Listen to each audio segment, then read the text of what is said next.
Hi, gang. Welcome to week 7. Scott Rollin, your fearless co-instructor here. I've got a couple of case studies that I want to share as we're wrapping up with the course. You've heard a lot about public companies, big companies, stock options, all those kinds of things the first 6 weeks, and those are all important. But you also probably know that over 98% of companies in the United States are not big companies and they're not publicly traded. So I want to make sure that you at least hear a couple of real life examples of how smaller privately held companies think about non-qualified benefits and compensation for key employees. That's really where a lot of my life is spent, in those smaller and mid-sized companies. And it may surprise you sometimes to think about the level at which people are impacted by these kinds of plans. So that's really my goal with these case studies. First one is a company that here in the Midwest, a manufacturing company. Call it $75 to $100 million of annual revenue. And this company already had a full package of 401k plan, you've heard about those, basic benefits, health insurance, all of that good stuff. But the CFO in particular and the ownership were interested in what else can we do? How do we make sure that we keep these key employees? As the economy gets good, these folks can go everywhere. And the CFO told me a story that I tell to everybody, including lucky you guys. He said, look, I'm the CFO of a manufacturing company. We have different plants around the region. If I get run over by the beer truck, that's a technical term, the company will continue to go on. Yes, they'll have to refill my job, and there might be a little bit of delay getting some reports out. But our plants won't shut down, our customers will still get their products, etc. The business will continue to run. Conversely, he also said, one of our plant managers dies, gets disabled, or leaves unexpectedly to go to a competitor. Now we have a real problem. We may have to shut that plant down temporarily at least, or certainly work will slow down at that plant. That causes a loss of profitability. And, plant managers, depending on the company, may not be in the same class of people, or at least compensation levels, that you think of when you think of key employees or highly paid people.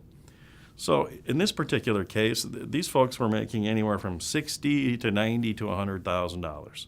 Nice jobs, but clearly middle class, not million-dollar executives that need another perk. So that's the focus of this case study. And clearly the owner said, well, we're not using real stock. That's just not going to be on the table for anybody. The family owns the business, and that's the way it's going to stay. And that's really common in privately held companies.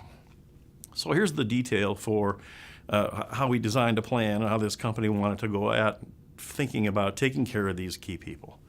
There were probably, 15 people or so beyond what you would kind of consider to be the classic executive management group that they were interested in. These were the plant managers and some other key folks. The client really was interested in sort of trying to say, look, we've got your back, both while you're working and when you retire. So the package that they set up was a pre-retirement survivor benefit. And I have a story for you there. Remind me if I don't tell you. The disability benefits were also built into this so that they could tell these people, look, if you die or get disabled while you're working here for us, we will take care of your beneficiaries and make sure there's financial security for your family. And then if you don't die or get disabled, which most people don't, we have an additional retirement benefit for you as part of this plan. There was a person, one of the plant managers actually died in this plan. And I got a call probably a year later from, it was a guy, his wife's brother. So brother-in-law called and said, I just really want to thank you for putting this plan in because my sister doesn't have to worry about income for the next 5 years. The plan design was to pay a chunk of salary to the spouse, to the beneficiary, for 5 years after the person died. And they were so grateful. And I said, well, thanks for the call, but you really should call the company because it was the company that provided that benefit.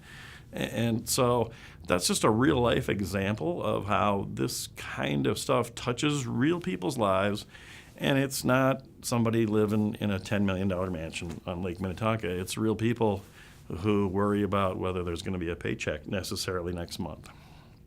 The plan also provided for a 10-year payout at retirement. So most folks, of course, retire and get that 10-year additional payment, which is a really nice supplement to 401k benefits, Social Security, other savings. So that was the goal with that piece of the plan. There was another element in this plan that was optional for folks to participate in. They could put their own salary or bonus compensation away, pre-tax, into the voluntary deferral option.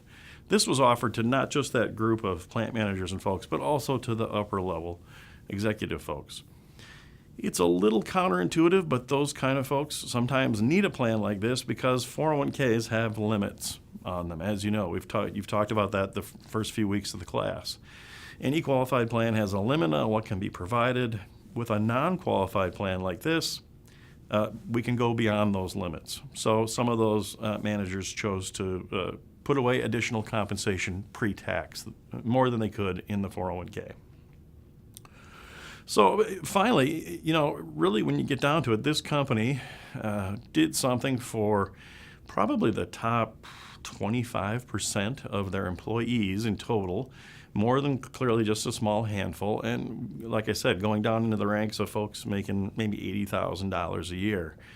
It's one of the best examples I have, and I have a number of companies we've worked with that do similar kinds of plans, where you can really see the impact beyond worrying about somebody's 2 million stock options and those things at big companies. So this is just one example of how non-qualified benefits can really impact key employees of whatever definition it fits at a small or mid-size private company.